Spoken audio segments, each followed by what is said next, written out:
原因は環境の違いにありそうです。前回、SteamOS でワイルズの検証を進める中で、見逃せない描画異常を確認しました。特定のシーンで背景が白く飛んでしまいます。今回は、この原因を切り分けていきます。まず疑うのは HDR です。SteamOS 側を確認すると、今回の検証環境では HDR を有効にできません。HDR は明るさの幅を広げる仕組みですが、非対応のモニターでは SDR に変換する処理が入ります。この変換、いわゆるトーンマッピングが正しく機能していない場合、画面が白く飛ぶことがありますので、ワイルズ側でも無効設定になっているか見てみます。ワイルズ側では自動的に有効の設定になっていたので、これを無効に固定します。ですが、変化はありません。白飛びは解消されませんでした。少なくとも HDR が原因ではなさそうです。次に、スケーリングを検証します。解像度を引き伸ばす処理の影響で、明るい部分が破綻している可能性を考えました。まずワイルズ側のアップスケーリングを無効にします。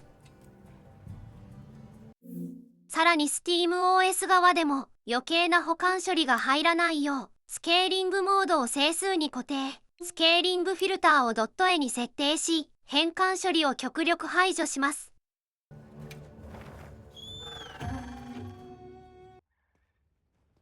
しかし、こちらも変化はありません。スケーリング処理も原因ではなさそうです。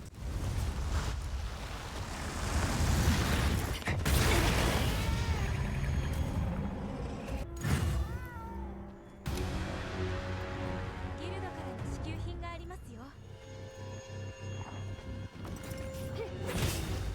この現象はムービーだけでなく、通常の戦闘中でも発生しており、もやがかかったような状態になり、ゴグマジオスの視認性が悪くなっています。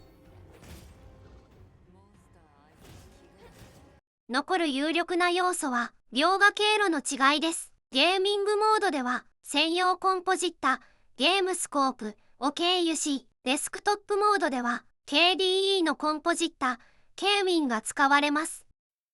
この違いが影響している可能性を考え、K-Win 経由のデスクトップモードでどのように表示されるか確認してみます。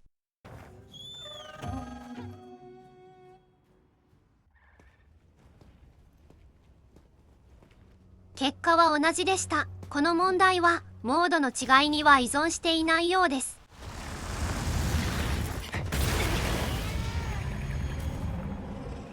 ここまでの検証で、SteamOS 内部の設定では解決できていません。そこで発想を変えます。この問題は OS 環境そのものに依存しているのか、切り分けのため別の環境で検証します。今回はバザイトを使用します。SteamOS に近い構成を持つ Linux ベースの OS です。同一ハードウェア、同一条件で再検証を行います。今回はゲーミングモードありのバージョンをセットアップして比較していきます。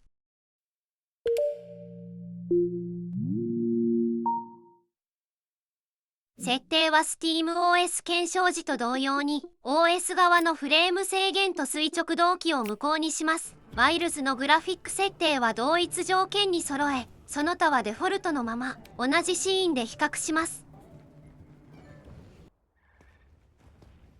結果は明確でした。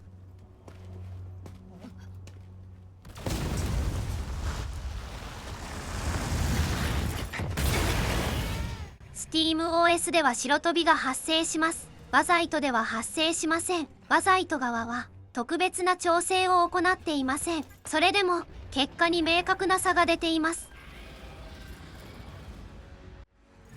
今回の検証結果から、この問題は GPU やゲーム設定ではなく、環境の違いによるものである可能性が高いと考えられます。ただし、バザイトと SteamOS の間には、デフォルト設定の違いもあるため、原因の特定にはさらなる検証が必要です。現時点では SteamOS でこの現象を回避する方法は確認できていません。一方で、バザイトでは同一条件でも正常に描画されています。